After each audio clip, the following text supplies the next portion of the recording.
जलाने का उदाहरण है, ये अपने आप को तबाह कर देने का उदाहरण है। कैसे अपने आप को जला दिया, कुछ नहीं। प्रकृति सिखाती है बहुत कुछ। हमारी आंखों के सामने बहुत कुछ हो रहा है, हमारी आंखों के सामने बहुत कुछ घटित हो रहा है, हम अनभिज्ञ हैं, हमको समझ ही नहीं आ रहा कि प्रकृति रोज सिखा रही है कि जलना तो पड़ेगा। और देखो कहानी इसकी, ये बर्ड किंगडम का राजा है ईगल। प्रकृति रोज सिखाती है कि if you want to become eagle तो आपको जलना पड़ेगा। 70 साल औसतन उम्र होती है, 70 साल ईगल का उम्र होता है सर।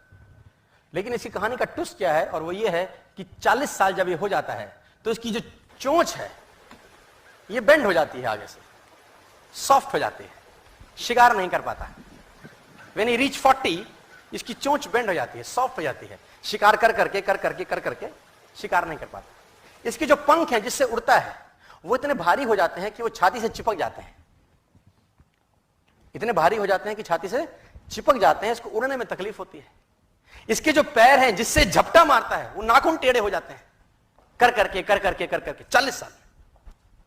अब इसके पास चॉइस है कि 40 साल के बाद मर जाए, क्योंकि उड़ सकता नहीं है, शिकार कर नहीं सकता, पंख भारी हो गए, उड़ना दिक्कत, शिकार पकड़ नहीं सकता क्योंकि पैर के नाखून खराब हो गए, और पकड़ भी ले तो चोंच से उसको मार नहीं सकता।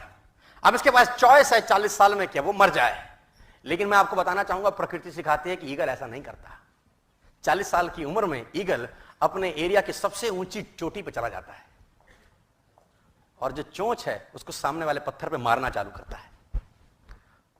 जब चोंच पत्थर पे मारी जाती है तो पीड़ा होती होगी, और वो पीड़ा सहता है, मार मार के पत्थर पे मार के खून निकलता है, लहूलुहान हो जाता है, दर्द से मर रहा होता है, लेकिन मारता रहता है और चोंच को तोड़ देता है। इसलिए तोड़ता है कि प्रकृति नहीं देगी, लेकिन वो जो तोड़ने का प्रोसेस है वो पीड़ादायक है। सेम कहानी है, जो पैर के नाखून रहते हैं उसको रगड़ता है शिला के ऊपर, रगड़ के तोड़ देता है उसको। कितना पेनफुल रहता होगा यार। लेकिन हर ईगल की जिंदगी में ऐसा दिन आता है 40 साल।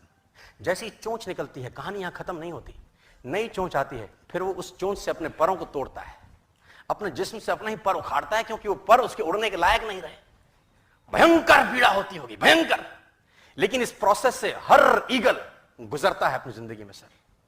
और 40 साल की इस प्रोसेस में 6 महीने के बाद वो एक नया ईगल होके 30 साल और जीता है, 30 साल और जीता है सर।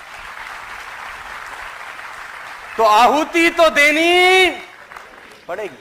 आज कल परसों चॉइस आपकी है। मैं फिर कहता हूं, आज कंफर्टेबल हो जाएंगे तो जिंदगी अनकंफर्टेबल होगी, आज अनकंफर्टेबल हो जाएंगे तो जिंदगी कंफर्टेबल होगी।